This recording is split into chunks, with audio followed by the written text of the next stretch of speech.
আমার বোন এত বড় হয়েছে এখনো পর্যন্ত সাইকেল চালাতে পারে না, দেখো কি অবস্থা। এরকম করে তোমরা সাইকেল চালায়। আর আমার সাথে ঘুরতে যদি যাই গাইস, সত্যি কথা বলতে আমরা বাজার যাই, আমাদের এদিকে সোমবার করে যেহেতু নাথা বাজার হয়, তো সেখানে আমি ওকে নিয়ে যাই। আমাকে চালাই না গাইস, আমি ওকে নিয়ে যাই আবার নিয়ে আসি, ভাবতে পারছো?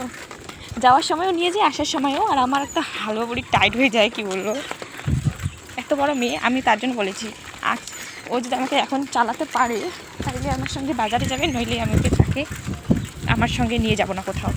আমার 12টা বেজে যায় জানো গাইস। তো কী বলবো। আর আমরা যাচ্ছি হচ্ছে শিকারি পাড়া। যাই হোক, তো আমরা ফোনটা রিচার্জ শেষ গাইস, তো রিচার্জ করতে যাচ্ছি। কী বলবো, আর আমার ভয় লাগে এরকম করে ভিডিও করতে, যে ফোনটাই না যেন পড়ে যায়। তো যাই হোক, টাটা।